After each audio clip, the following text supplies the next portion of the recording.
यहोशू की किताब 20 अध्याय 1 से 9 वचन में शरण नगरों का ठहराए जाने के बारे में हम पढ़ते हैं।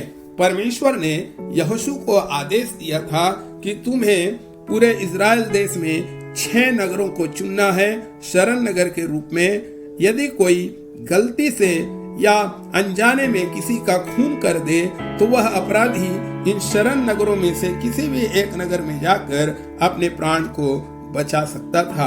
पुराने नियम के इन शरण नगरों को हम नए नियम के भी प्रकाश में देखने का प्रयास करेंगे।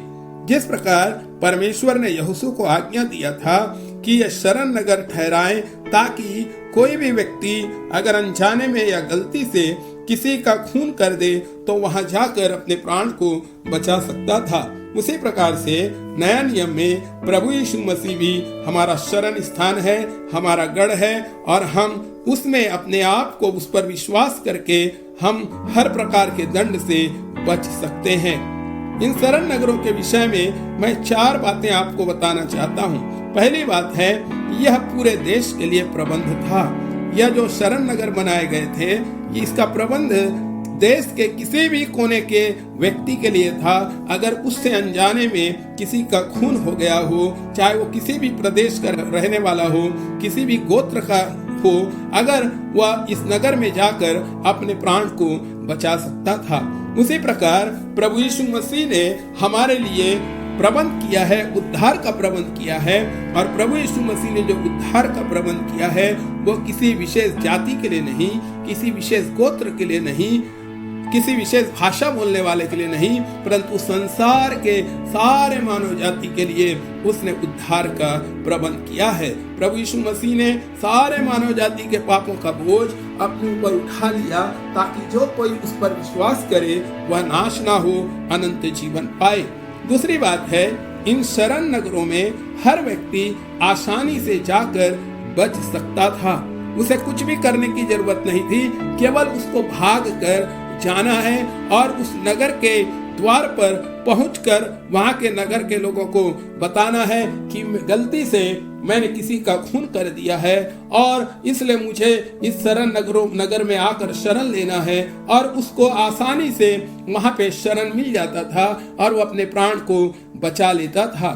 उसी प्रकार प्रभु यीशु मसीह के पास हर एक व्यक्ति बड़े आसानी से आ सकता है। उसके लिए उसको कुछ दान दक्षिणा करने की जरूरत नहीं है, उसको कोई कष्ट उठाने की जरूरत नहीं है, उसे कोई दुख तकलीफ सहने की जरूरत नहीं है। वो जैसा है वैसा ही प्रभु यीशु मसीह के पास किसी भी समय आकर उसे अपना उद्धारकर्ता स्वीकार कर सकता है, उसे अपना प्रभु बना सकता है।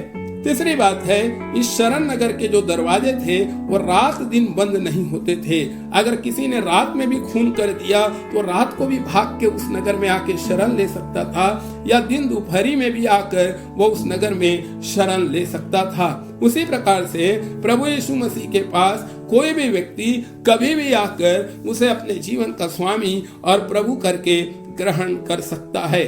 उसके लिए किसी त्योहार या किसी ऐसे दिन नियुक्त किए हुए दिन की जरूरत नहीं है कि अमुक दिन में मैं जाऊंगा या अमुक पर्व में मैं जाऊंगा, अमुक समय में मैं जाऊंगा तब मुझे प्रभु ग्रहण करेगा। ऐसा नहीं है। प्रभु यीशु मसीह के पास कोई भी व्यक्ति किसी भी समय कभी भी आकर अपने जीवन में प्रभु यीशु मसीह को अपना स्वामी करके प्रभु यीशु मसीह को ग्रहण कर सकता है। चौथी बात है, जब एक अपराधी उस नगर में पहुंच जाता था उसे कोई भी नुकसान नहीं पहुंचा सकता था।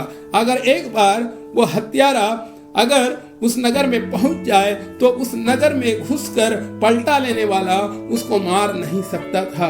उसी प्रकार से जब एक व्यक्ति प्रभु यीशु मसीह को ग्रहण कर लेता है तो उसे शैतान और कोई प्रकार का दंड छू नहीं सकता है। इसलिए रोमियो के 8 में पौलुस कहता है, सो अब जो मसीह यीशु में है उन पर दंड की आज्ञा नहीं है। जो लोग प्रभु यीशु मसीह को ग्रहण कर लेते हैं उन्हें शैतान छू नहीं सकता, नरक का कोई अधिकार उनके ऊपर नहीं है और उनका जो दंड है वो माफ कर दिया गया है। इसलिए भजन संहिता में दाऊद भी कहता है, क्या ही धन्य है वो जिसका पाप ढांपा गया, जिसका अधर्म क्षमा कर दिया गया है और जिसके अपराधों का यहोवा लेखा ना ले। हम धन्यवाद देते हैं परमेश्वर के लिए जिसने प्रभु यीशु मसीह को हमारा शरण स्थान बनाया है। प्रभु आप सबको आशीष दे।